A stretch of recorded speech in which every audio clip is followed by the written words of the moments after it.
मायनों में पूरी दुनिया का, पूरे विश्व का एक अनोखा राष्ट्र है। इस राष्ट्र की संस्कृति की जड़ें या जिन रूट्स तक इस संस्कृति की पैठ जमी हुई है, कई बार हमारे यहाँ की जो सर्वोच्च संस्थाएं होती हैं वो उनका सबूत मांगती है। दुख भी होता है। भारतवर्ष के अंदर यहाँ के जो आराध्य पितृ, प्रातः स्मरणीय मर्यादा पुरुषोत्तम राम, श्री रामचंद्र जी, सियापति राम जी ने हमने बोला है, और हमारी संस्कृति की जो अविरल धारा है सांस्कृतिक मर्यादा की, जो उसका पुरुषार्थ है, उसकी वर्णाश्रम संस्कृति है, धर्म में जो कुछ भी है, यहाँ की सनातन वैदिक संस्कृति के चक्कर में मैं नहीं पढ़ रहा हूं।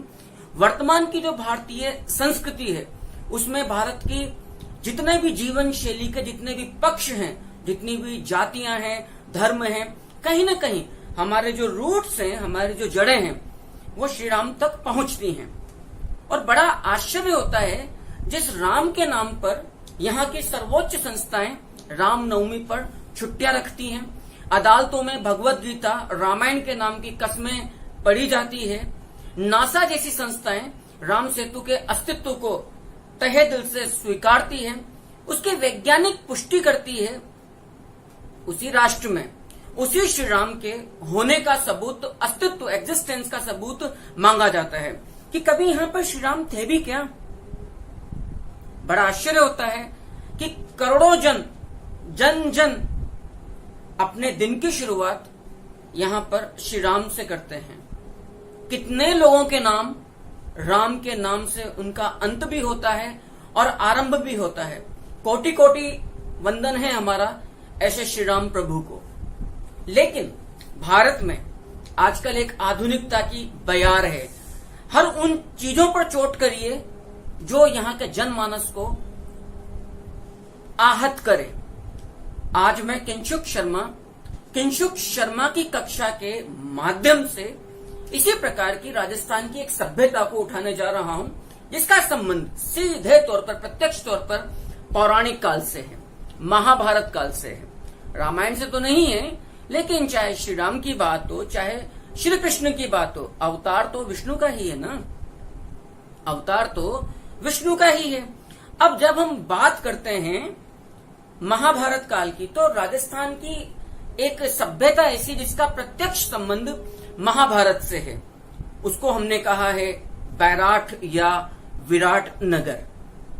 मत्स्य महाजनपद की अति प्राचीन राजधानी, जिसका संबंध द्वितीय नगरीकरण संस्कृति या काल से भी, जिसको हम सेकंड अर्बनाइजेशन रिवोल्यूशन के नाम से भी पुकारते हैं। आइए मैं स्वागत करता हूं आप सब लोगों का किंशुक शर्मा की कक्षा के अंदर आज के नए अध्याय से। जो आज का हमारा विवेच्य विषय है वो है बैराठ सभ्यता। और मैं उम्मीद करता हूं कि आप जो ब्लॉग स्पॉट है मेरा, मतलब जो ब्लॉग है, जो वेबसाइट है Kinshuk Sharma classes.blogspot.com, Google Chrome पर जाइएगा, सर्च करिएगा, वहां पर इससे संबंधित जो प्रिंटेड नोट्स हैं वो आपको प्राप्त हो जाएंगे, टेस्ट सीरीज भी आपको प्राप्त हो जाएगी। मुझे उम्मीद है कि आप मेरी बात को थोड़ा सा अनुसरण कर रहे हैं ताकि आपको अधिक से अधिक फायदा मिल सके। आइए आज की हम सीधी कक्षा स्टार्ट करते हैं। बैराठ सभ्यता, शुरू से लेकर अंत तक इसको आराम से समझिएगा। और ये एक ऐसी सभ्यता है, उसको यदि हम यहाँ ध्यान पूर्वक देख लें तो परीक्षा तक निश्चित मानिएगा कि आपको समस्या नहीं आने जा रही है। आज की जो हमारी क्लास है, आज की जो हमारा विवेच्य जो इकाई है वो है बैराठ सभ्यता। देख लीजिए, बैराठ सभ्यता हमें बड़े ही गौरवान्वित भाव से, शुरुआत में जब हम बैराठ की बात करते हैं तो जो पुरातत्व विभाग था उसके जो पूर्व महानिदेशक है डॉक्टर सत्य प्रकाश, उन्होंने बड़े ही गौरवान्वित भाव से कहा था कि हड़प्पा एवं मोहेंजोदड़ो को हमने पाकिस्तान को देकर जो कुछ भी खोया। आप लोग जानते हैं कि आज विश्व के प्राचीनतम जो हड़प्पन सिविलाइजेशन है, सैंधव या हड़प्पा सभ्यता, उसके आरंभिक दो प्रमुख नगर कौन कौन से हैं? हड़प्पा और मोहनजोदड़ो वर्तमान पाकिस्तान के अंदर है। यद्यपि वो भारतीय उपमहाद्वीप का हिस्सा हैं और अखंड भारत में उनकी खोज हुई थी। अब ये तो सीमाएं हैं, ठीक है, बट गई, लेकिन दिल से तो वो भी हमारा हिस्सा ही है। तो डॉक्टर सत्यप्रकाश ने कहा है कि हमने हड़प्पा एवं मोहनजोदड़ो को पाकिस्तान को देकर जो कुछ भी खोया उससे कहीं अधिक अकेले हमने बैराट या विराटनगर में पा लिया है। तो जो सभ्यता मैं आज आपके YouTube favourite channel Kinshuk Sharma की कक्षा के माध्यम से आपके सामने प्रस्तुत कर रहा हूं, उसका पौराणिक, उसका सांस्कृतिक और उसका आर्कियोलॉजिकल यानी कि पुरातात्विक जो सिग्निफिकेंस है, महत्व है, आप डॉक्टर सत्यप्रकाश के इस उद्धरण, इस कथन से, इस कोटेशन से आप समझ सकते हैं। दोबारा सुनिएगा, हमने हड़प्पा एवं मोहनजोदड़ो को पाकिस्तान को देकर जो कुछ भी खोया वो अकेले हमने, उससे कहीं अधिक हमने अकेले बैराट में पा लिया है। बैराट सभ्यता, देखिएगा, बैराट सभ्यता का मूल नाम असल में क्या है? बैराट सभ्यता का मूल नाम हमारे सामने आता है विराटनगर। याद रखिएगा। अब प्रश्न ये उठता है कि जी विराटनगर का जो नामकरण है वो हुआ किससे है? इस सभ्यता का नामकरण यानी कि जो बैराट कस्बा है या जो सभ्यता स्थल है, इसको विराटनगर जो नाम पड़ा है वो पड़ा है राजा विराट के नाम पर। फिर प्रश्न उठता है कि राजा विराट असल में कौन है? राजा विराट महाभारतकालीन नरेश हैं। याद रखिएगा, राजा विराट महाभारतकालीन नरेश हैं। आप समझ सकते हैं कि इस सभ्यता का की जो सांस्कृतिक जड़ें हैं वो कहां तक पहुंच रही है, कितने पीछे तक, पौराणिक काल तक जा रही है। तो बैराट का मूल नाम है विराटनगर और विराटनगर का नाम हुआ राजा विराट के नाम पर। आइएगा, ये सभ्यता हमें किस जिले से प्राप्त हुई है? जिला, ये सभ्यता हमें प्राप्त हुई है जयपुर, और जयपुर की जो तहसील है वो तहसील है वल्लभ नगर, अर्थात जयपुर में वल्लभ नगर तहसील से हमें बैराट सभ्यता प्राप्त हुई है। जिस नदी किनारे ये सभ्यता पाई गई है वो नदी है बाणगंगा, यानी कि बैराट सभ्यता बाणगंगा नदी के स्थल पर, स्थल तो कहना गलत है, उस प्रवाह क्षेत्र में ये सभ्यता बैराट में प्राप्त होती है। किनारा नहीं बोल रहा हूं, प्रवाह क्षेत्र बाणगंगा का। इस सभ्यता का सर्वेक्षण, सबसे पहले इस सभ्यता का सर्वेक्षण किसके द्वारा किया गया? ये सज्जन थे कार्लाइल, यानी कि इस सभ्यता को पहली बार इसकी जो पुरातात्विक खोज है, जो सर्वेक्षण है, सर्वे है, वो किया गया कार्लाइल के द्वारा। और कार्लाइल ने ये कार्य किया था 1871, 1872 ईस्वी में। इसके पश्चात बैराट सभ्यता, यद्यपि आप कई प्रकार के चैनल्स पर कई तरह से कई क्लासेस में बैराट सभ्यता को देखते हैं, कमोबेश कम अधिक मैटर हो सकता है, मुद्दा ये नहीं है। मुद्दा सिर्फ इतना सा है कि हम किसी भी कक्षा को जब अध्ययन कर रहे हैं, किसी भी यूट्यूबर टीचर को यदि हम पढ़ रहे हैं, तो हमारा उस पर ट्रस्ट कितना है और वो अपने पूरे फ्रेम में कितने फैक्ट्स, पूरी सभ्यता की, पूरी सिविलाइजेशन के कितने जो हिस्टोरिकल फैक्ट्स है, हिस्टोरिकल सिग्निफिकेंस के, आर्कियोलॉजिकल सिग्निफिकेंस के जो फैक्ट्स हैं, उनको उस कलेवर में कितना ज्यादा समेट रहा है, ताकि जब हम इस सभ्यता को पढ़ें या किसी भी अध्याय को पढ़ें तो हम निश्चिंत रहें कि यदि हम गौर से इस चैनल को, इस क्लास को 1 बार, 2 बार, 3 बार, 4 बार, जितनी बार हमारी इच्छा हो, हम पढ़ते हैं तो उसके बाद फिर हमें कहीं भटकने की आवश्यकता नहीं है। मेरा प्रयास, सबसे बड़ा प्रयास उसी दिशा में है। अब आता है इस सभ्यता का उत्खनन कब हुआ? याद रखिएगा, जो बैराट सभ्यता है इसका उत्खनन सबसे पहले 1936 ईस्वी में किया गया था डॉक्टर दयाराम साहनी के द्वारा, डॉक्टर दयाराम साहनी के द्वारा। इसके पश्चात इस उत्खनन को आगे बढ़ाया 1960 में ये कार्य किया गया N.R. बनर्जी के द्वारा। N.R. बनर्जी के द्वारा, यानी कि जो बैराट सभ्यता, जिसका मूल नाम है विराटनगर, राजा विराट के नाम पे सभ्यता का नाम पड़ा। जयपुर में बाणगंगा, जो वल्लभ नगर जो तहसील है, जो बाणगंगा नदी का जो प्रवाह क्षेत्र है, वहां पर यह सभ्यता पाई गई है। इसका पहली बार सर्वेक्षण कार्लाइल के द्वारा किया गया 1871-72 ईस्वी में। और इस सभ्यता का उत्खनन कार्य सर्वप्रथम जिस पुरातत्ववेत्ता के निर्देशन में हुआ है वो है डॉक्टर दयाराम साहनी, जिनका संबंध आप लोग जानते हैं हड़प्पा सभ्यता के आरंभिक जो उत्खनित स्थल है हड़प्पा, उनके साथ सीधा सीधा इनका संबंध पाया जाता है। तो 1936 ईस्वी में डॉक्टर दयाराम साहनी ने बैराट का उत्खनन कार्य किया। यद्यपि बैराट एक ऐसी सभ्यता है जहां पर उत्खनन कार्य बहुत अधिक विस्तृत पैमाने पर नहीं हुआ है, कारण कि ये जो सभ्यता है, इसकी जो पुरातात्विक वस्तुएं हैं वो विभिन्न प्रकार की पहाड़ियों पर पाई गई है। अब पहाड़ियों पर मिलने का मतलब क्या होता है? पहाड़ियों पर पाने का मतलब ये होता है कि जो हिस्सा है वो जमीन से ऊपर उठा हुआ है। और उत्खनन कहाँ किया जाता है? जहां पर वस्तुएं जमीन की परतों के नीचे, स्तर के नीचे दब जाती है। तो बैराट के अंदर अन्य पुरातात्विक सभ्यता स्थलों की तुलना में जो एक्सकावेशन, डिगिंग, जो खुदाई हुई है वो अपेक्षाकृत कम हुई है, क्योंकि अधिकांश वस्तुएं बीजक पहाड़ी है, भीम जी की डूंगरी गुफा है, जिसको हमने भीमसेन की डूंगरी की गुफा भी हमने कहा है, गणेश गिरी की जो पहाड़ी है, भीम जी की डूंगरी पहाड़ी जो है, बीजक पहाड़ी है। इन तमाम क्षेत्र में ये वस्तुएं यत्र तत्र बिखरी हुई पाई गई है। और यहीं पर ये बात भी सामने आती है कि जो दयाराम साहनी के द्वारा जिस पहाड़ी पर ये उत्खनन कार्य हुआ वो पहाड़ी है बीजक पहाड़ी। प्रश्न ये भी बनता है कि ये बीजक पहाड़ी का नामकरण कैसे हुआ? ये भी काफी इंपॉर्टेंट सी हमारे सामने बात है कि बीजक पहाड़ी का नामकरण कैसे हुआ है। असल में बीजक जो शब्द है,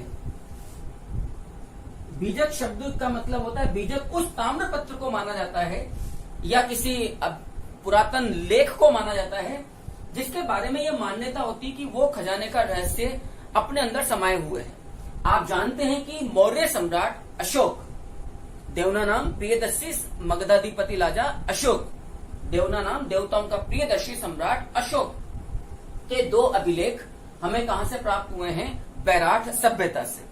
बैराट का भी मैं महत्व, सिग्निफिकेंस बताऊंगा कि ये सभ्यता कितना अपने अंदर कितना बड़ा इतिहास समेटे हुए है, जिस पर प्रकाश शुरुआत में हमने डॉक्टर सत्य प्रकाश की पंक्तियों के द्वारा डाला। आप लोग जानते हैं बीजक पहाड़ी, जिसको हमने बीजक पहाड़ी कहा है, असल में इस पहाड़ी पर सम्राट अशोक का सबसे बड़ा जो शिलालेख था, भाब्रू शिलालेख, वो पाया गया। चूंकि स्थानीय निवासियों को ये उम्मीद थी, ब्राह्मी लिपि में ये शिलालेख था, भाषा आप पढ़ नहीं पाते थे। अब स्थानीय व्यक्ति तो स्थानीय व्यक्ति ही होता है, रेलवे स्टेशन को स्टेशन बोल दे, बस डिपो को डिपो बोल दे, तो वो अपने हिसाब से चीजों को तोड़ता मरोड़ता है। तो यहाँ के लोगों में ये जो एक प्रकार की उनके लिए जो रहस्यमयी स्क्रिप्ट लिपि थी, ये धारणा बन गई थी कि जी इस शिलालेख में, इस चट्टान के इस लेख में, इस सभ्यता के आसपास कोई ना कोई खजाना गड़ा हुआ है और उसका गुप्त मार्ग इस पर लिखा हुआ है। अब आप पढ़ तो सकते नहीं। और ये कई तरह के एडवेंचरस किंवदंतियां, जन अनुश्रुतियां बनती चली गई। और बैराट की यदि इन पहाड़ियों का आज भी आप सर्वेक्षण करें तो कई प्रकार के विहार, स्तूप, बौद्ध मठ, मंदिर, नाना प्रकार की ईंटें, वस्तुएं पाई जाती हैं। और वो बरबस ध्यान आकर्षित करती है स्थानीय निवासियों का, पर्यटकों का। कि और जब आप ये नहीं जानते हो कि इसका आर्कियोलॉजिकल नेशनल इंटरेस्ट असल में क्या है, सिग्निफिकेंस, महत्व असल में क्या है, तो फिर आप अपने हिसाब से चीजों को देखते हो। तो आप लोगों ने कह दिया जी यहाँ पर यदि खुदाई की जाए तो ऐसा कोई खजाना होगा। तो ये माना गया कि खजाने का जो बीजक है, बीजक का मतलब जो उसके बारे में उसमें जो मार्ग उसके लेख में, वो इस पहाड़ी पर इस जो लेख पाया गया था, भाब्रू शिलालेख, उसमें अंकित है। तो लोगों ने उसके नाम पर इस पहाड़ी को बोल दिया बीजक पहाड़ी। एक बात तो ये बात क्लियर हो गई कि बीजक पहाड़ी असल में नाम क्यों पड़ा।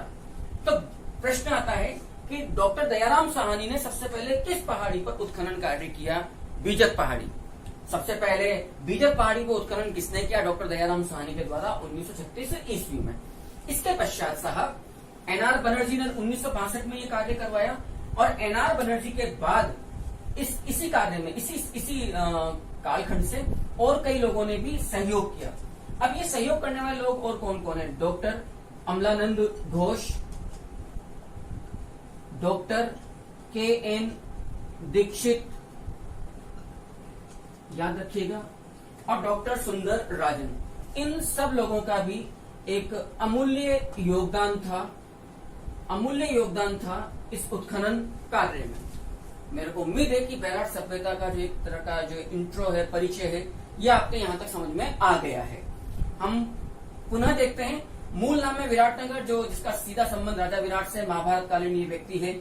जयपुर में वल्लभनगर तहसील में बाणगंगा के प्रवाह क्षेत्र में कार्लाइल के द्वारा सबसे पहले सभ्यता का सर्वेक्षण किया गया था 1871-72 में। पहली बार यहाँ पर एक्सकावेशन यानी कि उत्खनन का कार्य पहली बार डॉक्टर दयाराम साहनी के द्वारा बीजक पहाड़ी में 1936 ईस्वी में किया गया था।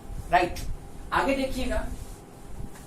बैराट सभ्यता का अवधि कितनी है, यहां से किस किस कालखंड की हमको वस्तुएं प्राप्त हुई हैं, देखिएगा। इसकी प्रसिद्धि किस रूप में है और इस सभ्यता स्थल की अपनी विशेषताएं क्या हैं, जो महत्वपूर्ण प्रश्न हमारे सामने रखती है परीक्षा प्रयोगी दृष्टिकोण से। आइएगा, सबसे इंपॉर्टेंट बात है कि इस सभ्यता की हम अवधि क्या मानकर चलें। असल में बैराट सभ्यता के अंदर याद रखिएगा प्रागैतिहासिक काल से लेकर आप सैंधव सभ्यता पर आ जाइए, जिसको हमने हड़प्पा सभ्यता कहा है, यहां पर आ जाइए और यहां से फिर आप सीधा आइए मौर्यकालीन सभ्यता पर, और मौर्यकालीन सभ्यता से आप पहुंचिए जो पोस्ट मौर्य काल के बाद का जो युग था, जिसमें कि विदेशी आक्रमण हुए, इंडो ग्रीक वंश, और इसके बाद आप सीधा आ जाइए प्रथम शताब्दी ईस्वी। तो आप समझ सकते हैं कि इस सभ्यता स्थल से, बैराट से हमें कितने पुरातात्विक महत्व की वस्तुएं प्राप्त हो रही हैं। इनमें सर्वाधिक महत्व बैराट की जो प्रसिद्धि है, सर्वाधिक महत्व जिस काल का है, वो असल में काल है पहले नंबर पर, जो हमें सबसे ज्यादा पौराणिक पुरातात्विक महत्व की वस्तुएं प्राप्त हुई हैं, वो काल है मौर्यकालीन वस्तुएं। और मौर्यकालीन वस्तुओं के पश्चात जिस वंश का यहाँ पर सर्वाधिक केंद्र रहा, वो है इंडो ग्रीक और प्रथम शताब्दी। इसका मतलब हुआ कि ये सभ्यता ऐसी है जिसने प्रागैतिहासिक काल से लेकर प्रथम शताब्दी ईस्वी तक की एक लंबी दीर्घ अवधि की सभ्यताओं के कालानुक्रम को अपने अंदर, अपने अतीत के चादर के अंदर, अपने गर्भ में समाया हुआ है, छुपाया हुआ है।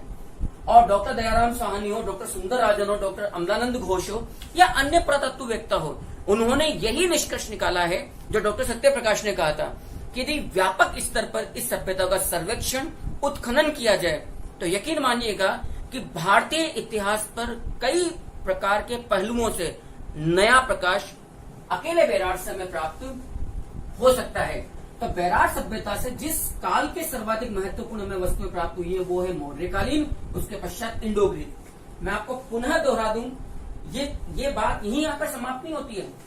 आप लोग यदि थोड़ा सा और आगे जाएं, तो जिन विदेशी आक्रमणकारियों ने गुप्तों का मानमर्दन किया था, वहां तक भी इस सभ्यता बैराट का कालक्रम पहुंचता है।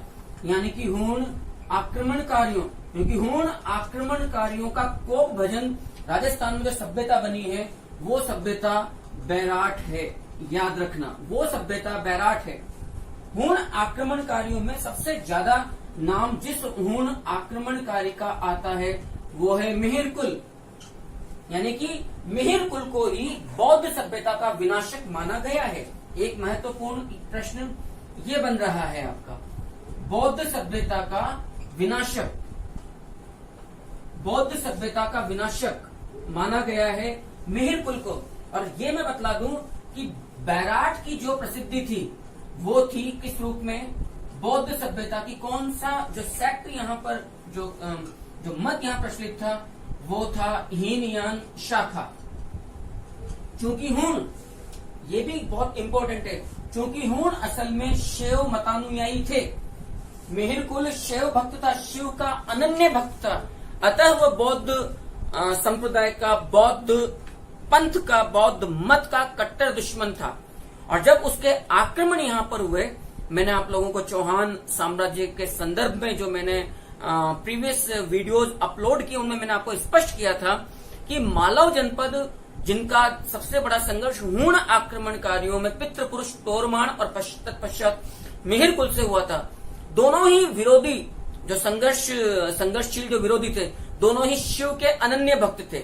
ये अलग बात है कि मालव जनपद या चाहमानों ने हर संस्कृति को यहाँ पर बखूबी सम्मान दिया, लेकिन मिहिर कुल हूण आक्रमणकारी का दृष्टिकोण ऐसा नहीं था। शिव का अनन्य भक्त मिहिर कुल ने बैराट सभ्यता को बिल्कुल नेस्तनाबूद कर दिया था, पतन के खंडरों में तब्दील कर दिया था मिहिर कुल ने। एक प्रश्न और उठता है कि बैराट सभ्यता में हमने कहा कि इंडो ग्रीक राज सत्ता का भी यहाँ पर बोलबाला रहा, तो प्रश्न बनता है कि किस इंडो ग्रीक राजा का यहाँ पर सर्वाधिक हमें वर्णन प्राप्त होता। वो है मिनांडर। याद रखना, मिनांडर सर्वाधिक प्रसिद्ध इंडो ग्रीक राजा था। और जिस सम्राट का, जिस मौर्यकालीन सम्राट का पर यहाँ पर सबसे अधिक प्रकाश पड़ता है बैराट से, वो है सम्राट अशोक।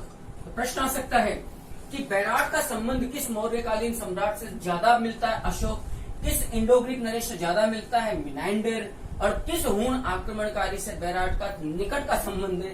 यद्यपि वो विध्वंसात्मक या जिन्हें हम कहना चाहिए सृजनात्मक नहीं है, विनाशक रूप में है, उसका संबंध है मिहिर कुल से। तो ये एक ऐसी सभ्यता है जहां पर हमको प्रागैतिहासिक काल यानी कि स्टोन एज, पाषाण काल से लेकर हमें सीधा प्रथम शताब्दी ईस्वी तक की हमें यहाँ से वस्तुएं प्राप्त होती हैं अवधि से, इस अवधि तक की हमें।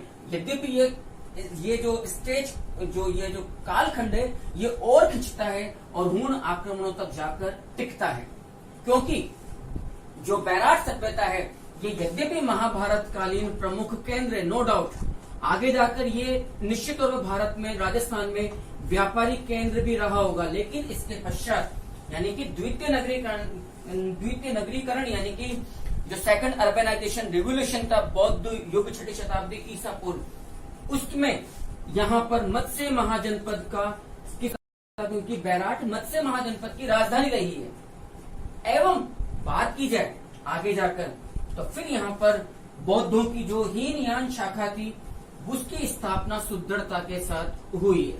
हीनयान शाखा की याद रखिएगा, बैराट के अंदर हीनयान शाखा का हमें सबसे ज्यादा यहाँ पर, और इसी हीनयान से चिढ़ थी मिहिर कुल को और उसने मिहिर कुल को बर्बाद किया। तो मत्स्य महाजनपद। और दूसरी बात, यदि हम महाभारत काल की बात करें तो राजा विराट ने कौरवों के विरुद्ध पांडवों को शरण दी थी, और ये विराट बैराट का ही राजा था। विराट के नाम पर ही बैराट का मूल नाम हमारे सामने आता है विराट नगर। आगे देखिएगा इसके पश्चात बैराट की प्रसिद्धि, बैराट जो सभ्यता है इसकी पॉपुलैरिटी यानी कि इसका सिग्निफिकेंस यदि हम आर्कियोलॉजिकल दृष्टिकोण से देखें, पुरातात्विक दृष्टिकोण से देखें तो हमें क्या मिलता है। आइए, बैराट का जो पुरातात्विक महत्व हमारे सामने आता है वो एक विशिष्ट अर्थ में है। इस सभ्यता की प्रसिद्धि असल में हमें क्या प्राप्त होती है, बैराट की। याद रखिएगा, बैराट को एक नाम से और जाना जाता है और वो है आदिम चित्रशाला। याद रखना, बैराट को आदिम चित्रशाला के नाम से भी जाना गया है, या इसको हम प्रागैतिहासिक चित्रशाला के नाम से भी जानते हैं। आदिम चित्रशाला अथवा प्रागैतिहासिक चित्रशाला के नाम से भी हम जानते हैं बैराट को। याद रखना, प्रश्न ये उठता है कि प्रागैतिहासिक चित्रशाला से तात्पर्य क्या है। असल में आपको सुनकर आश्चर्य होगा, यहाँ पर 1.5 लाख वर्ष पूर्व से लेकर वर्तमान में 1.5 लाख वर्ष पूर्व से लेकर लगभग 4000 ईसा पूर्व तक के हमें गुहा शैल चित्र प्राप्त हुए हैं। यहाँ से गुफा में शैल चित्र प्राप्त हुए हैं, यानी कि जो प्रागैतिहासिक पाषाण स्टोन एज प्रस्तर उपकरणों का प्रयोग करके जीवन यापन करने वाला जो प्रागैतिहासिक आदिम मानव था, चाहे वो पैलियोलिथिक एज का हो, चाहे वो मेसोलिथिक एज का हो, चाहे वो न्यूलिथिक एज का हो, यानी कि वो पूरा पाषाण काल का हो, चाहे मध्य पाषाण काल का हो, चाहे नव पाषाण काल का हो, उस मानव ने अपनी रचनात्मक सृजनशीलता, क्रिएटिविटी का अंकन, जो उसके पास खाली वक्त रहता होगा, और अपनी मानसिक क्षुधा को जब उसने रेखांकित यहाँ पर स्केच किया होगा, उस जमाने के रंगों का प्रयोग करते हुए बैराट के अंदर, चाहे वो बीजक पहाड़ी हो, चाहे वो गणेश गिरी पहाड़ी हो, चाहे वो आपके पहाड़ी हो भीमसेन की डूंगरी या भीम जी की डूंगरी हो, उन पहाड़ियों में जो गुफाएं पाई गई है, कई प्रकार की गुफाएं यहाँ से पाई गई है, तोपनुमा गुफा, कछुआनुमा गुफा, गणेश गिरी गुफा, इनमें जो शैल चित्र पाए गए हैं, जो भित्ति चित्र पाए गए हैं, वो उस मानव के हैं। इसीलिए चूंकि यहाँ से आदिम मानव के व्यापक चित्र पाए गए हैं, इसीलिए हमने बैराट को आदिम चित्रशाला, याद रखना काफी अधिक महत्वपूर्ण है। राजस्थान की किस सभ्यता को आदिम चित्रशाला अथवा प्रागैतिहासिक चित्रशाला के नाम से भी जाना जाता है, तो आपका उत्तर होगा बैराट। अब प्रश्न बनता है जी, यहाँ से चित्र कौन कौन से प्राप्त हुए हैं?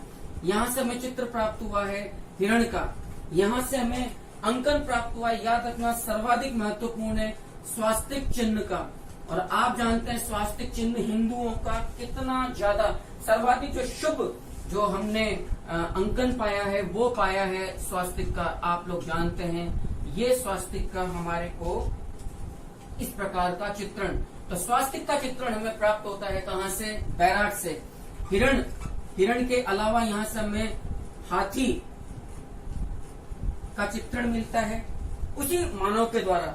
यहाँ पर हमें चीता, यहाँ पर हमें शुतुरमुर्ग, याद रखना शुतुरमुर्ग, यहाँ से हमें भालू,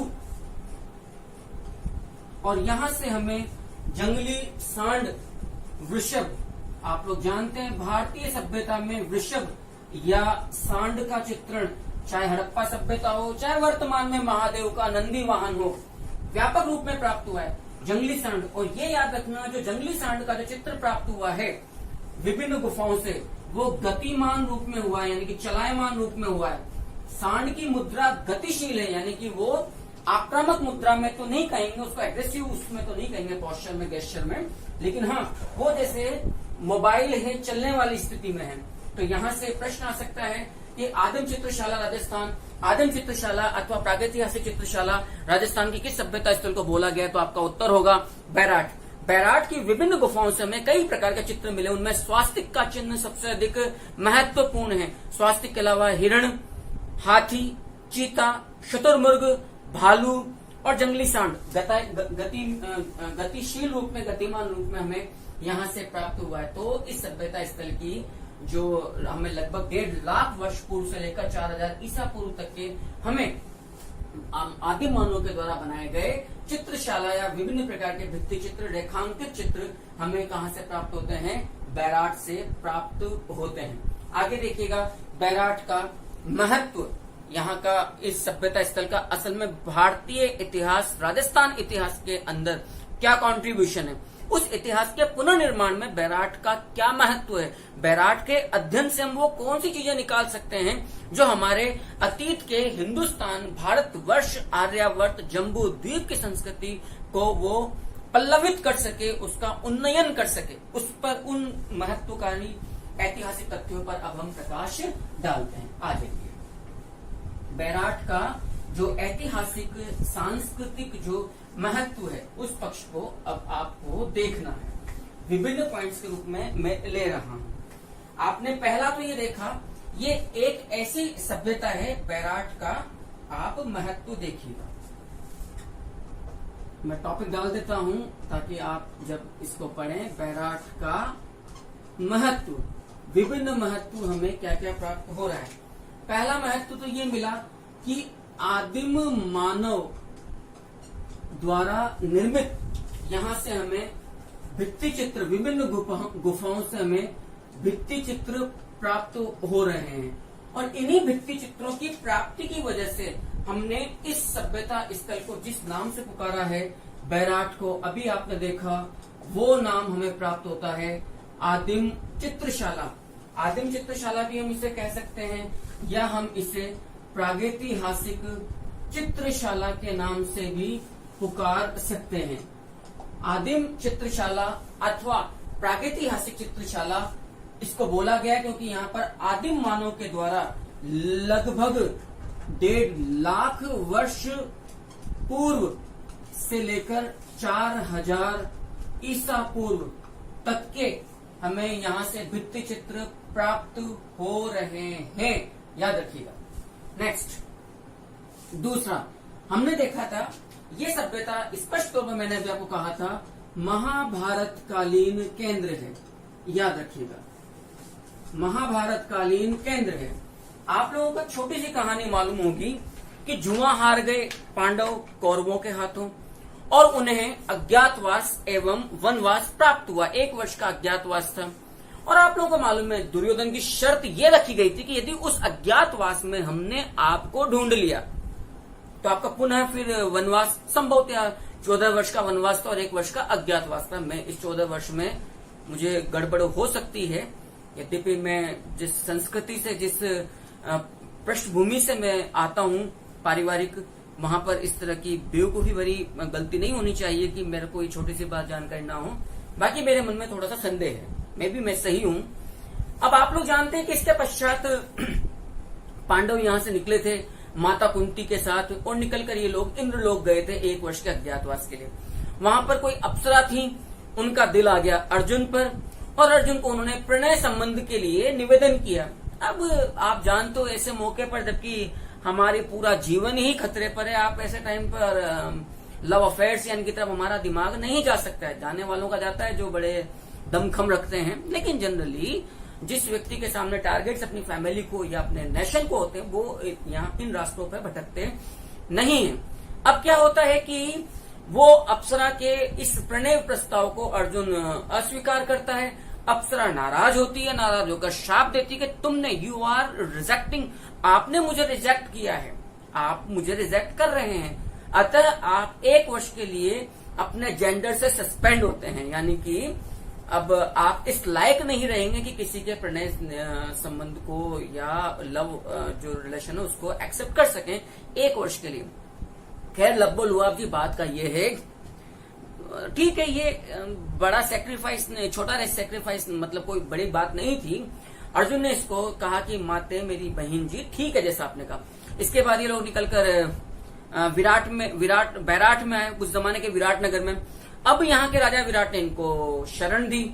आप लोगों को मालूम है ये पूरा इलाका मत्स्य महाजनपद का इलाका था, जिसका एक छोर मैं जिस शेखावाटी में, जिस सीकर में हूं, उसके एक प्रदेश है झुंझुनू के अंदर, यहाँ पर एक इलाका है लोहारगल, वहां तक आके टिका है मत्स्य महाजनपद का। और लोहारगल में भी हमें एक भीम गुफा प्राप्त होती है, जहां पर कहते हैं कि अज्ञातवास में भीम ने कुछ समय यहाँ पर गुजारा था। और यदि आप इसका ज्योग्राफिकल स्ट्रक्चर देखें लोहारगल शाकंभरी वाले इलाके का, मैं समझता हूँ पूरे शेखावाटी में हरितिमा पट्टी यदि कहीं पर है जो शेखावाटी लगता ही नहीं है, ये पूरा बेल्ट है झुंझुनू का, लोहारगल शाकंभरी वाला।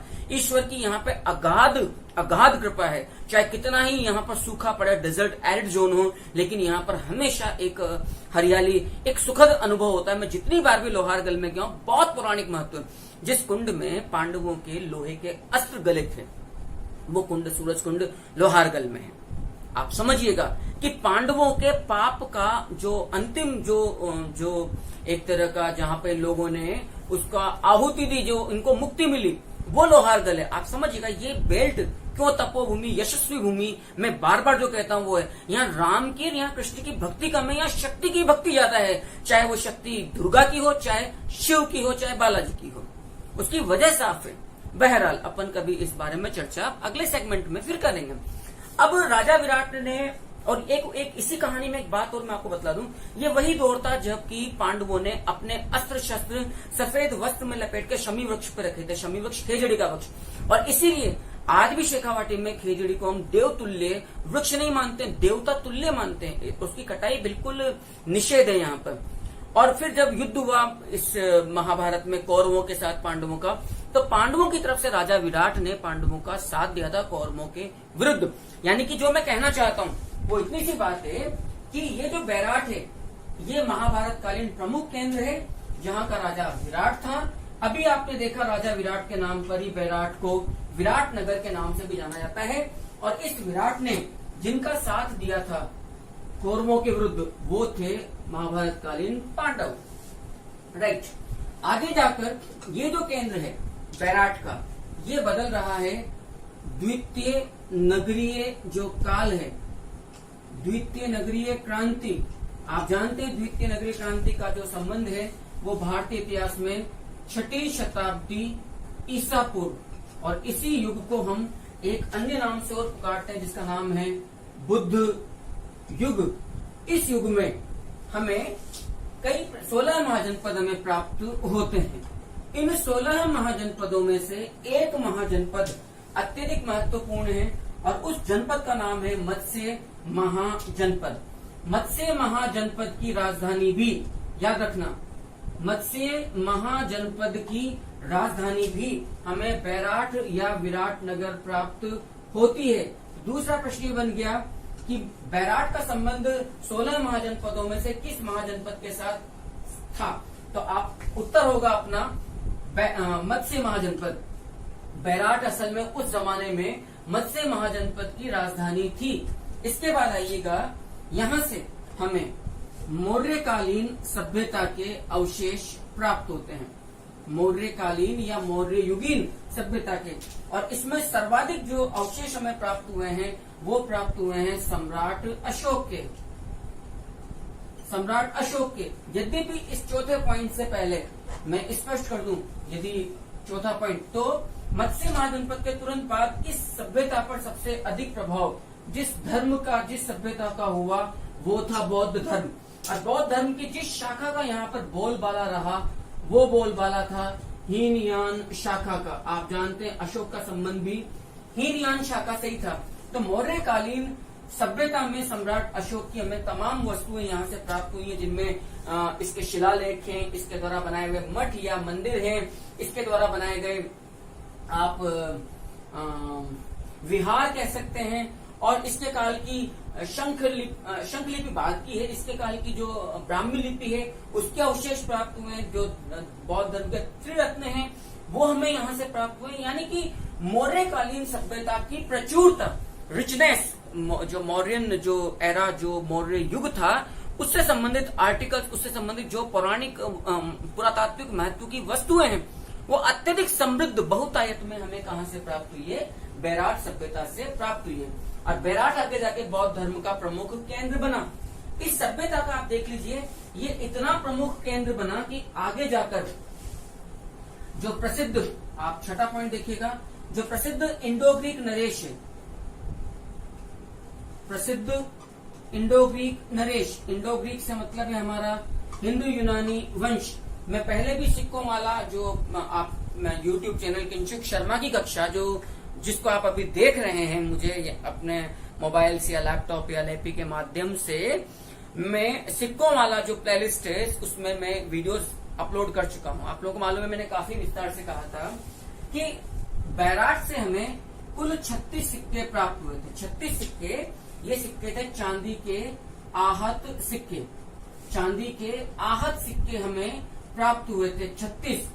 36 सिक्के प्राप्त हुए थे, माफ करना। इनमें से 28 सिक्के चांदी के आहत थे और 8 सिक्के जो हमें मिले थे वो इंडो ग्रीक,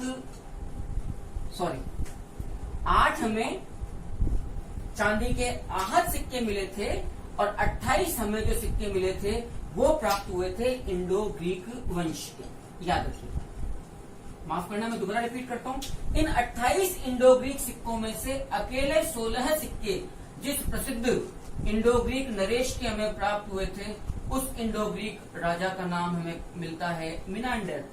इसका मतलब हुआ कि बैराट मिनांडर की सत्ता का भी प्रमुख केंद्र था, इंडो ग्रीक का सत्ता का केंद्र था। इंडो ग्रीक में से भी मिनांडर के यहाँ से 16 सिक्के प्राप्त हुए, कुल 36 सिक्के मिले। इनमें से 8 चांदी के आहत सिक्के हैं, 28 इंडो ग्रीक सिक्के हैं और इन 28 इंडो ग्रीक सिक्कों में से 16 सिक्के राजा मिनांडर के हैं। इसका मतलब हुआ कि सम्राट अशोक के बाद, बौद्ध धर्म के बाद जिस सत्ता का यहाँ पर केंद्र स्थापित हुआ वो मिनांडर था और मिनांडर बौद्ध धर्म से अत्यधिक प्रभावित था। ऐसा माना जाता है कि बौद्ध दार्शनिक नागसेन, याद रखना, बौद्ध दार्शनिक नागसेन से प्रभावित होकर मिनांडर ने हीनयान बौद्ध धर्म की दीक्षा कहां पर प्राप्त की थी? बैराट के अंदर। अर्थात मिनांडर एवं बौद्ध दार्शनिक नागसेन के मध्य फिलोसॉफिकल जो डिस्कशन था, जो दार्शनिक वार्तालाप था, वो बैराट में हुआ। इस संदर्भ में नागसेन के द्वारा एक पुस्तक लिखी गई थी जिसका नाम है पाली भाषा में मिलिंद पन्हो। यहाँ पर मिलिंद पाली भाषा में मिनांडर के लिए प्रयुक्त हुआ है, पन्हो का मतलब है प्रश्न, अर्थात मिलिंद के प्रश्न जो नागसेन से पूछे गए, उस संदर्भ में नागसेन के द्वारा जो पुस्तक लिखी गई है उस पुस्तक का नाम है मिलिंद पन्हो। यहाँ तक का मुझे उम्मीद है कि आपको बात समझ में आ गई। यहाँ से मैं विशेषताओं को दोबारा रिपीट कर देता हूँ। इस सभ्यता को आदिम चित्रशाला के नाम से जाना जाता है क्योंकि 1.5 लाख वर्ष पूर्व के आदिम मानव के द्वारा से लेकर 4000 वर्ष पूर्व तक के जो ईसा पूर्व तक के जो आदि मानव नवपाषाण काल तक के मानव के द्वारा यहाँ पर गुफाओं में जो प्रागैतिहासिक प्री हिस्टोरिक जो वॉल पेंटिंग्स है वो बनाई गई हैं। ये महाभारत कालीन केंद्र रहा है। यहाँ पर बुद्ध युग के पश्चात मत्स्य महाजनपद की राजधानी स्थापित हुई। मौर्यकालीन सम्राट अशोक के यहाँ पे काफी प्रचुर वस्तुएं प्राप्त हुई। बौद्ध धर्म का प्रमुख केंद्र है। यहीं पर जो इंडो ग्रीक नरेश था उसके हमें 28 सिक्के मिले कुल 36 में से। और प्रसिद्ध इंडो ग्रीक नरेश मिनांडर ने नागसेन से प्रभावित होकर बैराट में ही हीनयान बौद्ध धर्म को स्वीकार किया था एवं यहीं पर इन दोनों के मध्य में दार्शनिक वार्तालाप हुआ था, जिसकी जानकारी हमें नागसेन अपनी पुस्तक मिलिंद पन्हो में दे रहा है। अगला देखिएगा, अगली विशेषता इस बैराट सभ्यता की हमें क्या प्राप्त होती है। अगली विशेषता है जो प्रसिद्ध चीनी यात्री था 7वीं शताब्दी में, एक प्रसिद्ध चीनी यात्री भारत में आया था और उस चीनी यात्री का नाम है वेनसांग।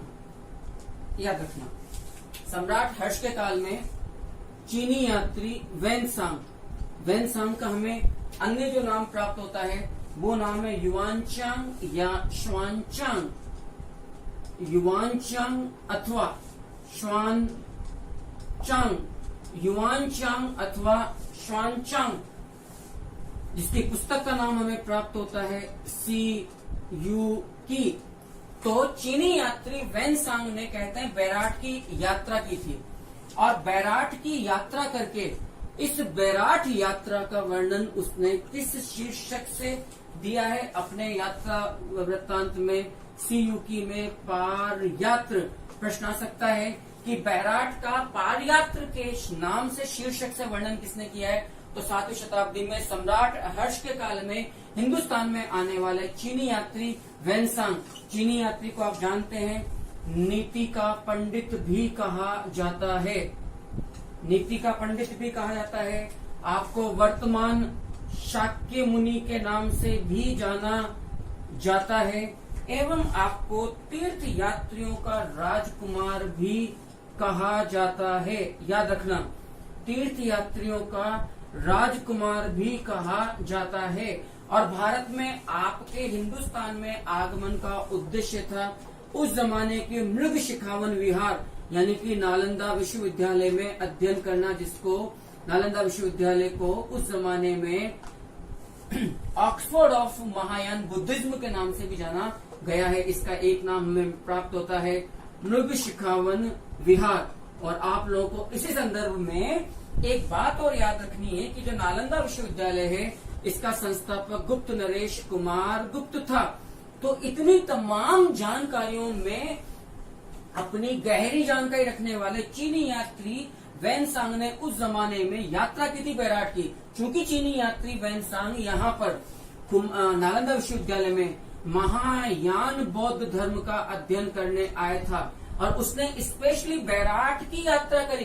क्योंकि आप जानते हैं जिन्होंने भारतीय इतिहास को थोड़ा सा भी गंभीरता के साथ पढ़ा है कि चीनी यात्री वेनसांग की भारत यात्रा का उल्लेख कर दिया, जो भी उसका उद्देश्य था एकमात्र दृष्टिकोण था उसका रिलीजियस धार्मिक, उसको यहाँ की पॉलिटिकल कल्चरल इनसे ज्यादा मतलब नहीं था। यदि वो ऐसे में राजस्थान के किसी महत्वपूर्ण स्थल की चर्चा कर रहा है, यात्रा कर रहा है, इसका मतलब सीधा से निकलता है कि बौद्ध धर्म के दृष्टिकोण से बैराट का कितना अधिक महत्व रहा होगा कि वेनसांग युआनचांग या श्वेनचांग का यहाँ पर बरबस ध्यान आकर्षित हुआ और उसको यात्रा की। उसने यात्रा करके ये बोला, क्योंकि वेनसांग काफी बाद में आया था 7वीं शताब्दी में, उसने बोला कि हूण आक्रमणकारी मिहिर कुल, याद रखना इस बात का वर्णन कौन कर रहा है, हूण आक्रमणकारी मिहिर कुल ने ये वर्णन कर रहा है हर्ष के काल में आने वाला वेनसांग अपनी पुस्तक सियूकी में। हूण आक्रमणकारी मिहिर कुल ने 1600 उत्तर पश्चिम भारत के अंदर 1600 स्तूप और विहारों का नाश किया एवं साथ में याद रखना काफी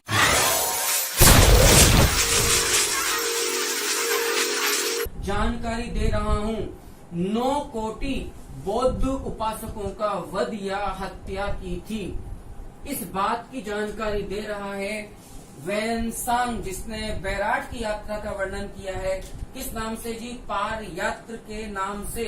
ये देख लीजिए, पार यात्रा के नाम से उसको वर्णन करते हुए वेनसांग लिखता है कि हूण आक्रमणकारी मिहिर कुल ने पश्चिमोत्तर भारत के अंदर कुल 1600 स्तूप या विहार एवं मठों का विनाश किया एवं 9 कोटि बौद्ध उपासकों की हत्या की। इस बारे में महत्वपूर्ण प्रकाश डाल रहा है कौन? वेनसांग युआनचांग अथवा श्वानचांग। इसका मतलब ये निकलता है कि हीनयान बौद्ध धर्म के प्रमुख केंद्र बैराट की बौद्ध सभ्यता का विनाशक जो व्यक्ति था, जो आतताई आक्रमणकारी था, वो था हूण मिहिर कुल। और इस बात की पुष्टि स्पष्ट तौर पर डॉक्टर दयाराम साहनी ने भी की है। ये आधुनिक भारतीय पुरातत्ववेत्ता हैं जिन्होंने इस बात का स्पष्ट उल्लेख किया कि बैराट की बौद्ध सभ्यता का विनाशक हूण आक्रमणकारी मिहिर कुल था। इस बात पर प्रकाश किसने डाला है? डॉक्टर दयाराम साहनी जी के द्वारा। एक बड़ा रहस्य हमें बैराट से प्राप्त होता है कि बैराट के आसपास किसी भी सूरत में पत्थरों की कोई कमी नहीं है। फिर भी एक बड़ी एक आश्चर्यजनक यहाँ पे मिस्टीरियस एक बात है कि जितने भी भवन, जितने भी इमारत, बौद्ध मठ, मंदिर, स्तूप, विहार, इमारत जो कुछ भी प्राप्त हुए हैं उनमें कहीं पर भी पत्थरों का प्रयोग नहीं हुआ है, पकाई गई ईंटों का प्रयोग हुआ है। और मैंने पहले भी कहा था कि यहाँ से हमें सैंधवकालीन कुछ अवशेष प्राप्त होते हैं। आपको मैं स्पष्ट कर दूं कि जो ईंटों का, ब्रिक्स का जो मेजरमेंट प्राप्त हुआ है, जो माप प्राप्त हुआ है, निर्माण की दृष्टि से, आकार माप की दृष्टि से बैराट की ईंटों की समानता हमें सैंधव कालीन शहरों की ईंटों से प्राप्त होती प्रतीत होती है। इसीलिए मैंने कहा था कि इसका कहीं न कहीं संबंध में हड़प्पा, यद्यपि हड़प्पा की वस्तुएं यहाँ से लगभग ना के बराबर मिली, लेकिन ये कहना कि ये अछूती थी उस सभ्यता के कालखंड से हमारी निरा बेवकूफी या निरा निर्मूर्खता सिद्ध होगी। याद रखिएगा। तो यहाँ से बड़ा आश्चर्य है कि जितने भी हमें इमारत प्राप्त हुए हैं उन सब में ईंटों का प्रयोग हमें स्पष्ट तौर पर प्राप्त होता है। यद्यपि बैराट के आसपास के जितने भी स्थल हैं वहां पर कहीं पर भी हमें पत्थरों की कमी नजर नहीं आती है। अब हमें देखना है कि बैराट जो सभ्यता है, उस बैराट सभ्यता से हमें वस्तुएं कौन कौन सी प्राप्त होती है। देखिएगा, मैं उम्मीद करता हूं कि यहाँ तक की बात आपको बेहद अच्छे से समझ में आ गई है।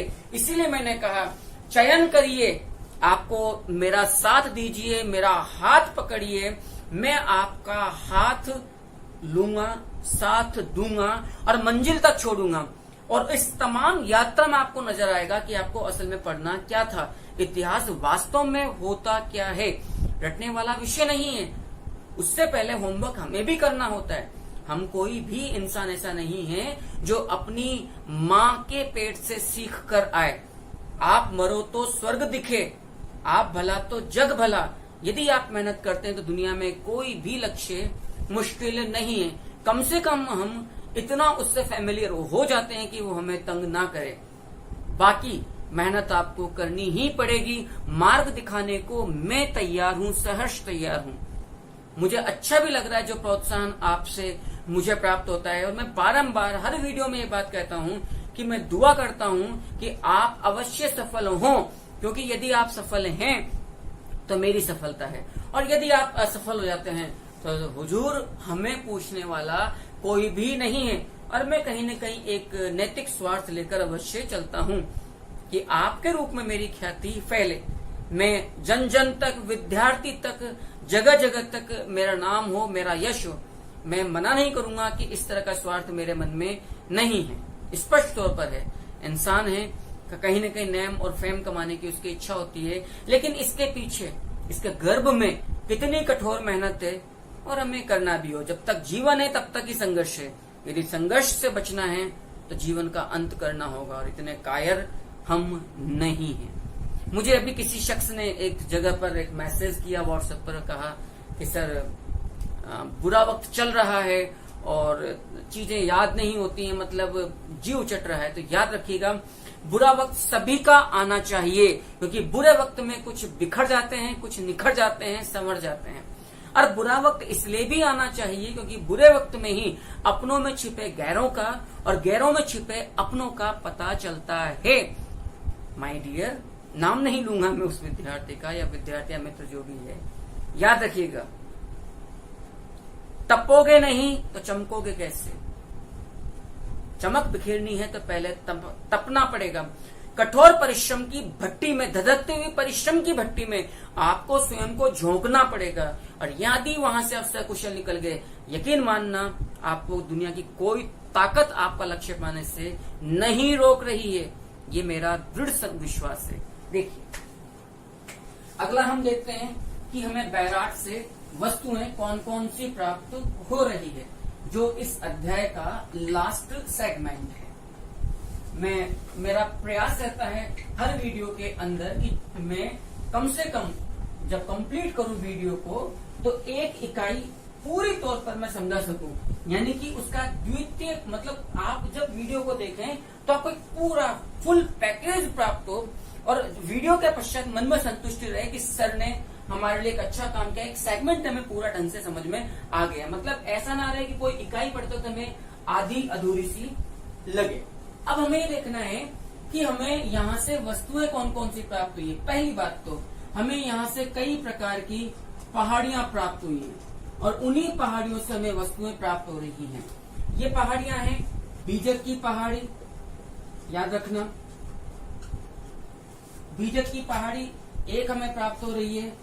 भीम जी की डूंगरी, भीम जी की डूंगरी भी कहा गया है इसको हमें भीमसेन की डूंगरी के नाम से भी इसे जाना जाता है। संभवतः इसका संबंध भीम से है। बता रहा हूँ क्या संबंध है इसका। और हमें एक गुफा और प्राप्त होती, गुफा भी है, पहाड़ी भी है, गणेश गिरी। हमें यहाँ से कई तरह की गुफाएं प्राप्त हो रही हैं, उन्हें देखिएगा। जो गुफाएं हमें प्राप्त हो रही हैं उनमें गुफा है तोपनुमा गुफा, दूसरी गुफा है कछुआ नुमा गुफा, और हमें एक गुफा और प्राप्त हो रही है गणेश गिरी गुफा। अब पहली बात तो ये कि बीजक पहाड़ी का नामकरण कैसे हुआ, मैंने पहले ही कहा था। यहाँ से हमें सम्राट, मौर्य सम्राट अशोक का जो सबसे बड़ा शिलालेख है, मौर्य सम्राट अशोक का जो सबसे बड़ा शिलालेख है, उसका नाम है, उस शिलालेख का हमें नाम प्राप्त होता है भाब्रू शिलालेख। याद रखना, भाब्रू शिलालेख। भाब्रू शिलालेख को प्राप्त किया है कैप्टन बर्ट के द्वारा, कैप्टन बर्ट के द्वारा 1837 में, और इस शिलालेख को 1840 में ट्रांसफर किया जा रहा है कलकत्ता के एशिया म्यूजियम में।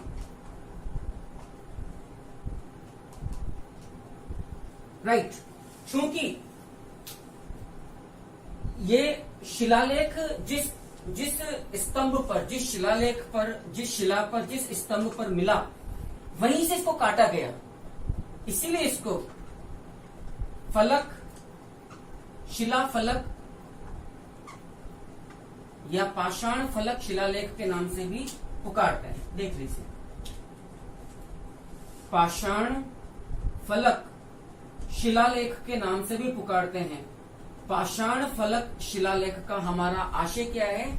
पाषाण का मतलब पत्थर, फलक काटकर, इस शिला को काटकर इस स्तंभ को बाद में 1840 में कहा ट्रांसफर किया गया है? कलकत्ता में। इसीलिए भाब्रू शिलालेख को पाषाण फलक शिलालेख के नाम से भी जाना जाता है। मैंने अभी थोड़ी देर पहले कहा था, इस पर ब्राह्मी लिपि में जो लेख अंकित है उसके बारे में यहाँ पर जन अनुश्रुति थी। स्थानीय निवासियों के मन में यह था कि यहाँ पर कोई गड़ा खजाना है किसी राजा महाराजा का, पूरे पुराने जमाने का, तो जो सिक्के वगैरह यहाँ से मिलते होंगे उसके आधार पर कि यदि इस शिलालेख को कोई पढ़ ले तो उस खजाने को खोदकर वो अपने वारे न्यारे कर सकता है।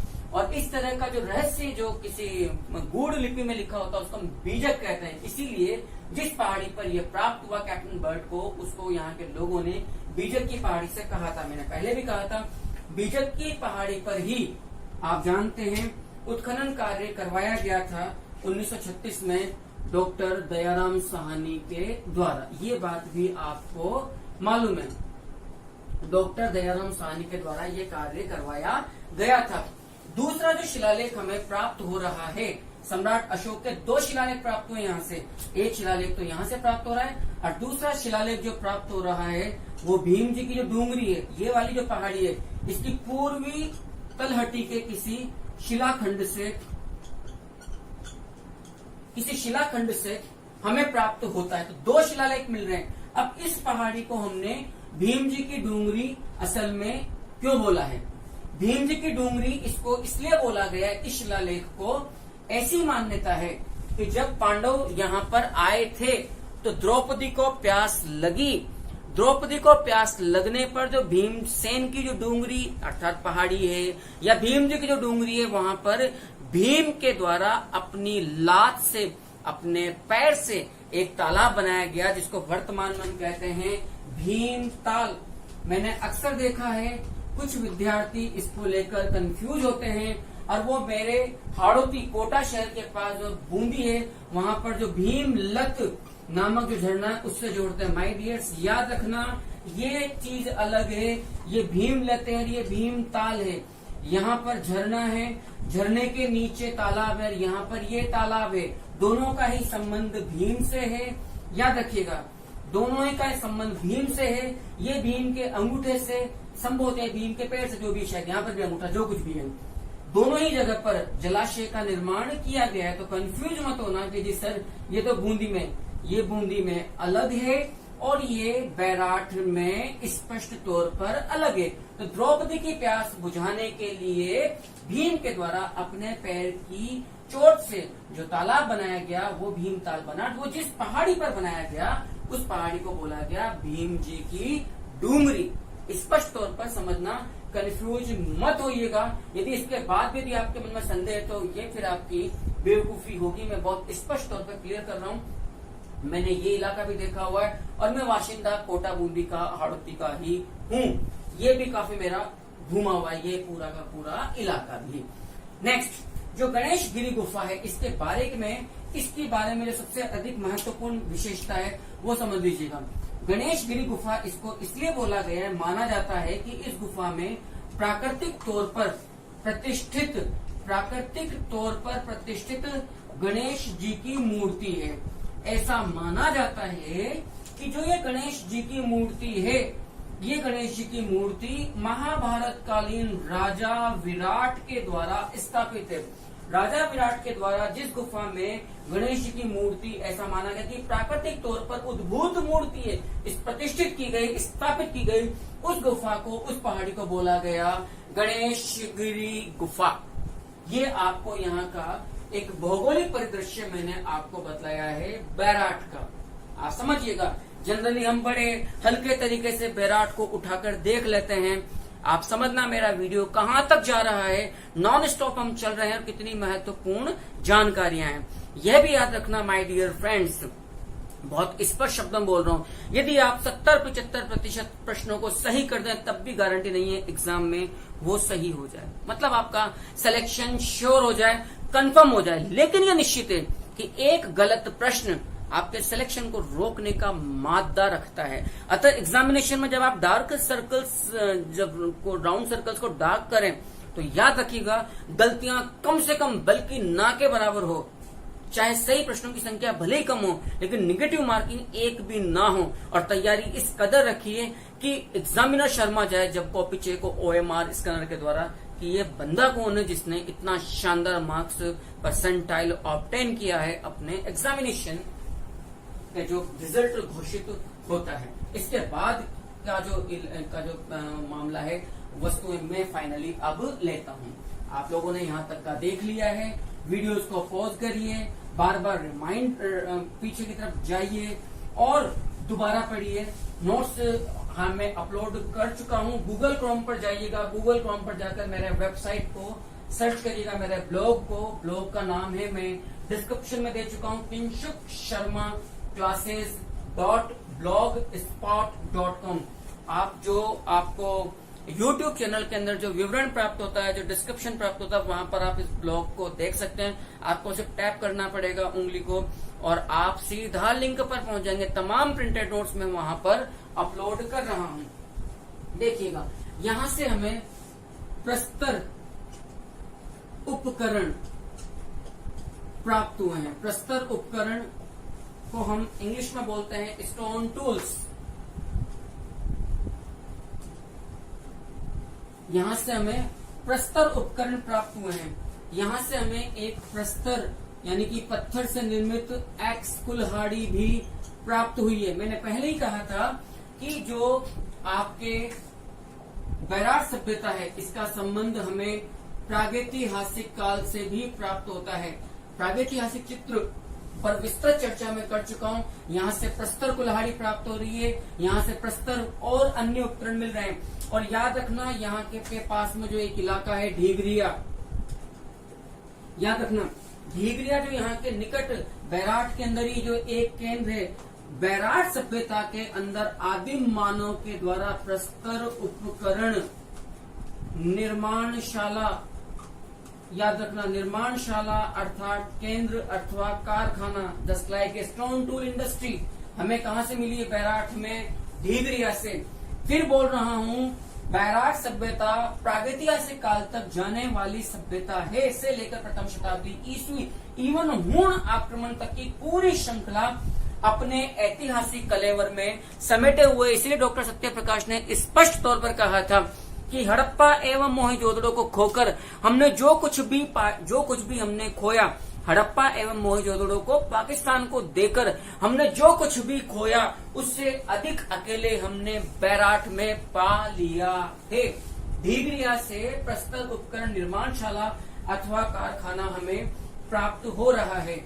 यहाँ से हमें मौर्य सम्राट अशोक द्वारा निर्मित बौद्ध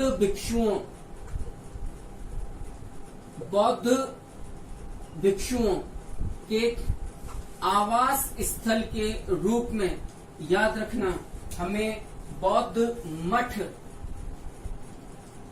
अथवा विहार प्राप्त हो रहे हैं। बौद्ध मठ अथवा विहार प्राप्त हो रहे हैं। मैंने पहले ही कहा था हमें सम्राट अशोक के शिलालेख यहाँ से प्राप्त हुए हैं। एक बीजक की पहाड़ी से भागू शिलालेख 2 और एक भीम जी की डूंगरी जो पहाड़ी है उसकी पूर्वी तलहटी से प्राप्त हो रहा है। मैंने विस्तार से चर्चा कर दी है। यहाँ से सम्राट अशोक द्वारा निर्मित एक, सम्राट अशोक मौर्य के काल का ही निर्मित एक गोल बौद्ध मंदिर प्राप्त हो रहा है। याद रखना, एक गोल बौद्ध मंदिर प्राप्त हो रहा है अशोक के काल का निर्मित।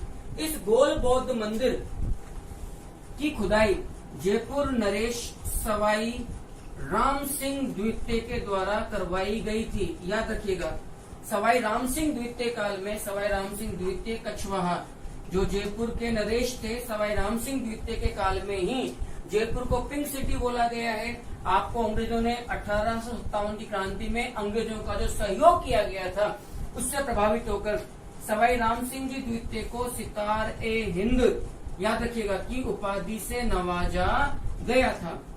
तो सवाई राम सिंह द्वितीय के द्वारा इस गोल बौद्ध मंदिर का उत्खनन करवाया गया और इस गोल बौद्ध मंदिर की खुदाई से हमें एक स्वर्ण मंजूषा, मंजूषा का मतलब होता है स्मॉल बॉक्स।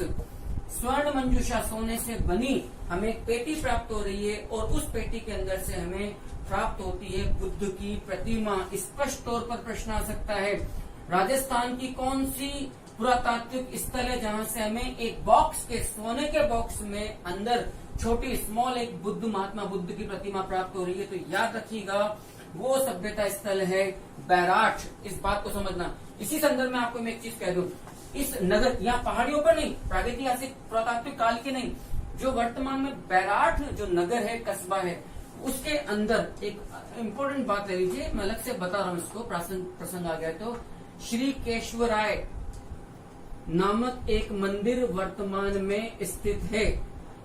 ये श्री केशवराय जो मंदिर है नगर के मध्य में है, 64 खंभों पर स्थित है और इस मंदिर के अंदर 3 तो केशव भगवान, केशव का मतलब है श्री कृष्ण की मूर्तियां हैं और 3 भगवान विष्णु की मूर्तियां हैं। याद रखना, इस मंदिर से हमें किसी भी सूरत में किसी भी देवी की प्रतिमा प्राप्त नहीं होती है। और ऐसी मान्यता है कि महाभारत में केशव कृष्ण का वर्णन, विवेचना जिस रूप में की गई है उसी रूप में का व्याख्यान करने वाली, व्याख्यायित करने वाली कृष्ण की, केशव की प्रतिमा श्री केशवराय मंदिर के अंदर बैराठ से प्राप्त होती है। यद्यपि इसका संबंध पुरातात्विक महत्व से में नहीं गिना जाएगा, लेकिन चूंकि बहुत गोल बौद्ध मंदिर आ गया, मेरी आदत है संबंधित चीजों को उठाने की। उस संदर्भ मैंने आपको बता दिया, संभवतः पर्यटन या विरासत के रूप में प्रश्न आ सकता है कि ये मंदिर कहाँ से हमें प्राप्त हो रहा है। तो बैराठ से ये मंदिर हमें प्राप्त हो रहा है। आगे देखिएगा, हमें इस सभ्यता स्थल से और कौन कौन सी वस्तुएं प्राप्त हो रही हैं। देखिएगा, बैराठ से काफी इम्पोर्टेंट, और लगभग अब हम एंड की तरफ बढ़ रहे हैं बैराठ सभ्यता का। मुझे उम्मीद है कि बैराठ पढ़कर आपको एक आत्म संतुष्टि का भाव आपके दिल में जागृत होगा कि सर ने जो मेहनत करी, किंशुक सर ने, उसका फल हमें एग्जामिनेशन में रिजल्ट के तौर पर अवश्य प्राप्त होगा। देखिएगा, यहाँ से हमें, मैंने कहा था 36 मुद्राएं प्राप्त हुई थी।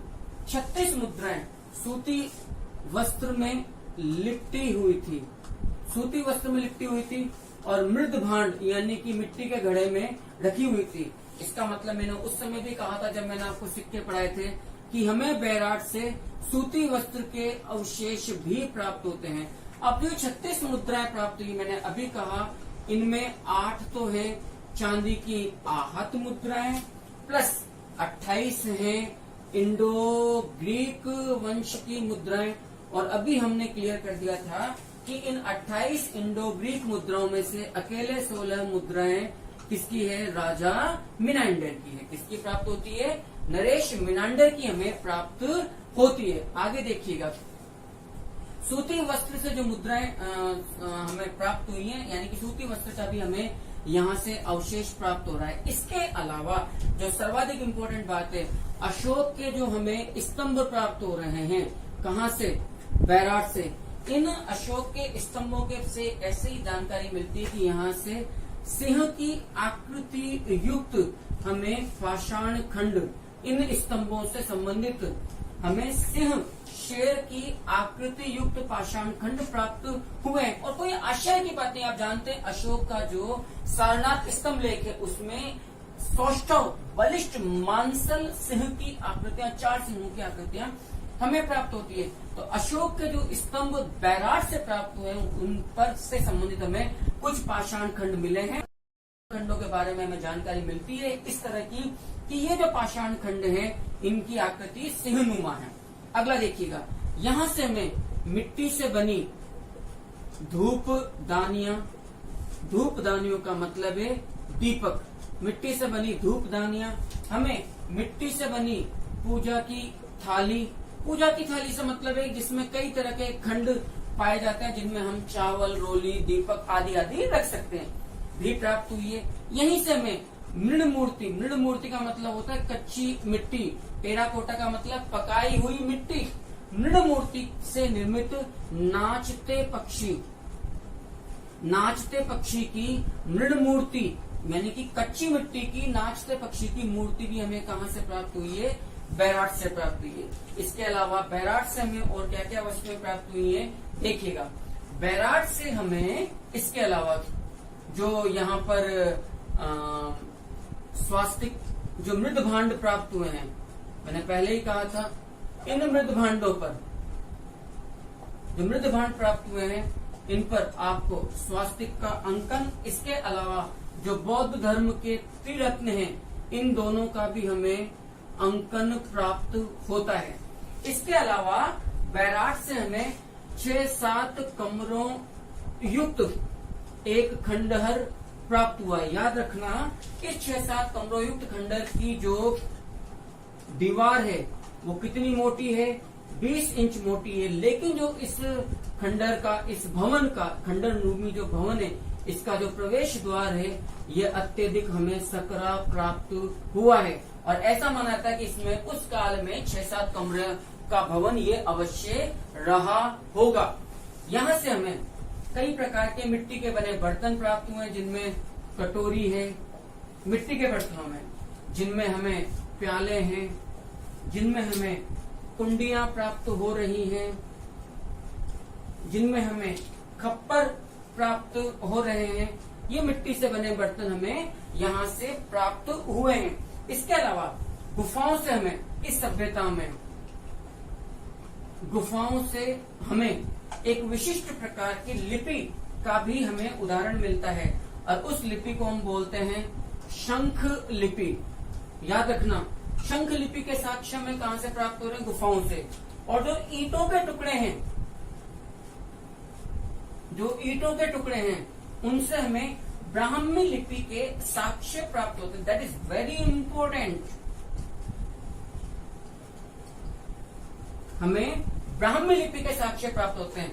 ब्राह्मी लिपि के साक्ष्य हमें प्राप्त होते हैं ईंटों के टुकड़ों से, जबकि शंख लिपि के हमें साक्ष्य प्राप्त होते हैं गुफाओं से।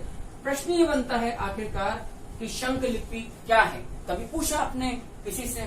कभी जवाब मिला आज तक आपको? शंख लिपि असल में हम कहते किसे हैं समझिएगा। मैंने फिर कहा, इतिहास में शायद ही कोई वस्तु रटने वाली हो, शायद ही कोई तथ्य हमें नहीं आता तो हम एक्सेप्ट करें, लेकिन ये कहना कि इसके पीछे लॉजिक नहीं है, सॉरी, दुनिया में कोई घटना ऐसी नहीं है जिसके पीछे कारण मौजूद ना हो। गुफाओं से हमें शंख लिपि के साक्ष्य मिले, इस पर मैं प्रकाश डालूंगा। अंतिम एक बात, सबसे इंपॉर्टेंट जो बात, इस बैराट सभ्यता का जो धार्मिक महत्व है उसकी तुलना किससे की गई है? याद रखना, तक्षशिला विश्वविद्यालय से। काफी महत्वपूर्ण बात है। जो वैदिक कालीन जो तक्षशिला था और कालांतर में जो नालंदा था, नालंदा विश्वविद्यालय, आप जानते हैं तक्षशिला वैदिक धर्म का प्रमुख केंद्र था और नालंदा महायान बौद्ध धर्म का प्रमुख केंद्र था। बैराट का धार्मिक महत्व इन दोनों से माना गया है, अपने पूर्ववर्ती तक्षशिला विश्वविद्यालय से और उत्तरवर्ती नालंदा विश्वविद्यालय से। याद रखिएगा। अब मैंने जो कहा शंख लिपि क्या है, इसके लिए आपको मेरी बात समझनी पड़ेगी। असल में जब हूण आक्रमणकारी मिहिर कुल का कहर टूटा बैराट पर, तो बैराट की संपूर्ण सभ्यता का विनाशक को किसको माना गया है? मिहिर कुल को। इसने बर्बाद कर दिया पूरी की पूरी बैराट की बौद्ध सभ्यता को। फाइनली डिमोलिश कर दिया इसने पूरी तौर पर बैराट को। उस स्थिति में जो बौद्ध उपासक थे, जो बौद्ध अनुयायी थे, उन्होंने गुप्तकालीन, याद रखिएगा, गुप्तकालीन जो ब्राह्मी लिपि थी, उस गुप्तकालीन, मैं यहां लिख देता हूं, यदि स्क्रीन से बाहर जा रहा है मैटर, तो गुप्तकालीन ब्राह्मी लिपि को यहां पर बैराट के अंदर कम से कम 200 शिलाखंडों पर, 200 शिलाखंडों पर जो विभिन्न गुफाओं में है, ताकि सुरक्षित रहे, 200 शिलाखंडों पर लाल रंग में अत्यधिक अलंकारिक रूप से, अलंकारिक का मतलब होता है अलंकृत करते हुए, अलंकृत करते हुए, उन्हें डिजाइनर करते हुए, जैसे एक होती है कैलीग्राफी, आप लोगों में जो लोग समझते हैं कैलीग्राफी, मेरे पास शब्द नहीं क्या कहना चाहिए, सुलेखन शायद बड़े सुंदर तरीके से लिखावट जिसको हम कहते हैं कैलीग्राफी। तो हूण आक्रमणकारी मिहिर कुल के द्वारा जो विनाश लीला रचाई गई बैराट में, उससे सबक लेते हुए उस सभ्यता को चिरस्थायी बनाए रखने के लिए, उसके अवशेषों को निरंतरता प्रदान करने के लिए, सुरक्षित करने के लिए कालांतर में बौद्ध अनुयायियों के द्वारा गुप्तकालीन ब्राह्मी लिपि को बैराट के अंदर गुफाओं में कम से कम 200 शिलाखंडों में लाल रंग से अत्यधिक अलंकारिक रूप में लिखा गया, जिसको जनरली पढ़ा नहीं जा सकता है। इसीलिए इस लिपि को बोला गया, जो काफी घुमावदार थी, इसको बोला गया कूट लिपि। याद रखना, कूट, ये गुप्तकालीन का मेरा मतलब यहाँ पर गुप्त काल से नहीं है। गुप्त का मतलब यहाँ पर सॉरी, ये सीक्रेट जिसे अपन कहते हैं। ब्राह्मी लिपि है, लेकिन इसको इस ढंग से लिखा गया कि ये सीक्रेट बना रहा, ये गुप्त रहा। ये काल मैंने थोड़ा गलत लिखा है। इसको हमने कूट लिपि भी बोला है, इसको हमने गुप्त लिपि भी बोला है, और इसको हमने शंख लिपि भी बोला है। आप जानते हैं शंख की आकृति कैसी होती है? शंख की आकृति होती है इस तरह की, जिसको समझना बहुत मुश्किल होता है कि इसका सिरा कहाँ पर और अंत कहाँ पर हो रहा है। तो ये चूंकि एक तरह की सीक्रेट स्क्रिप्ट थी, जो कि हूणों के विनाश से बचने के लिए एक तरह से विकसित की गई थी बौद्ध अनुयायियों के द्वारा, इसीलिए इसको बोला गया कूट लिपि। कूट का मतलब गूढ़, गुप्त लिपि मतलब सीक्रेट, जिसको इजीली कोई पढ़ ना सके, और इसीलिए इसको बोला गया शंख लिपि। तो शंख लिपि के अवशेष हमें प्राप्त हो रहे हैं कहाँ से? विभिन्न गुफाओं से। मैं उम्मीद करता हूं कि आपका जो लक्ष्य है परीक्षा में फतेह प्राप्त करना, उस विजय जुलूस का एक सारथी मैं भी बनना चाहता हूं। और जब मैं आपके सामने इन वीडियोस को लेकर आ रहा हूं, तो मैं ये नहीं देखता हूं कि आपकी आवश्यकता क्या है। मैं ये देखता हूं कि यदि मैं आपकी जगह पर होता, तो हम सरल, बिल्कुल जीरो से शुरुआत करते हुए ग्राह्य रूप में, जिसकी एक्सेप्टेंस हो, रूप में कैसे इस चीज को प्रस्तुत करें कि बिना किसी जोर आजमाइश के ये चीजें हमारे दिल में और जहन में उतरती चली जाए। पुनः मैं आप सब लोगों का अभिनंदन करता हूं इस उम्मीद से कि आप लोगों को ईश्वर से खूब अनुकंपा, ईश्वर, खुदा, भाई, गुरु, जो भी आप मानते हैं, जो भी आपका अपना इष्ट है, सबसे बड़ी बात तो आप अपनी माँ बाप की आंखों के तारे हैं। मेहनत करिएगा, आराम पर्याप्त करिएगा, आराम हराम नहीं है। आराम पर्याप्त करिएगा, जो भी आपका शेड्यूल है, रात को पढ़ने का, दिन को पढ़ने का, डजेंट मैटर। लेकिन मैं पुनः दोहरा रहा हूं माय डियर फ्रेंड्स, 3 या 4 महीने गर्दन झुकाकर, भूमिगत होकर आराम करने के अलावा बाकी समय का घोर तपस्या के रूप में सदुपयोग कर लीजिए। तमाम उम्र आप अपने गांवों में, अपने शहरों में, अपने परिवार में, अपने मित्र इष्ट जनों के बीच में सर उठाकर जियोगे। और यदि मैं जिंदगी में कहीं जो भी मेरे को असफलता, फेल्योर या सक्सेस मिली है, मैं ये चाहता हूं यदि कुछ जिंदगी में निगेटिव या जो मैंने टारगेट्स अपने फिक्स किए थे, यदि मैं वहां तक नहीं पहुंच पाऊं, तो मैं अपने उन अनुभवों से, उन गलतियों से सबक लेते हुए आपकी निराशा को आशा में कन्वर्ट करूं, आपकी असफलता को सफलता में कन्वर्ट करूं। यदि मैं अपनी असफलता को आपकी सफलता में देखूंगा, मेरे लिए संभवतः वो एक नए प्रकार का जीवन होगा, मेरे उद्देश्य की पूर्ति होगी। और मैं बार बार दोहराता हूं कि मेहनत की सार्थकता परिणाम की सफलता पर निर्भर करती है। सफलता के 1000 बाप होते हैं, असफलता को माय डियर्स कोई नहीं पूछता है। Wish you all the best. मैं आप लोगों से अनुमति लूं, उसके पहले पुनः दोहरा दूं, आप घोर मेहनत करिए। मेरी गति धीमी हो सकती है, मैं सप्ताह में कम से कम 2 वीडियोस डालने का प्रयास कर रहा हूं, एक बुधवार को और एक रविवार को। मेरा प्रयास ये रहता है कि जब मैं इस चैनल पर आपके सामने आऊं, तो जो विद्यार्थी, कई विद्यार्थी जो सुदूरवर्ती क्षेत्रों में, राजस्थान के कोने कोने में फैले हुए हैं, उन्हें ये ना लगे कि यार जो हमने इस व्यक्ति से क्लास में पढ़ा था, मैटर वहीं आके टिक रहा है। कुछ नए अनुसंधान होने चाहिए। जब परीक्षाओं की नेचर बदल रही है, कठिन से कठिन होती जा रही, कॉम्प्लेक्स नेचर आती जा रही है, तो टीचिंग में भी कुछ न कुछ अपडेट होना चाहिए। उम्मीद करता हूं कि आपका विश्वास जो मेरे पर बना है वो टूटेगा नहीं।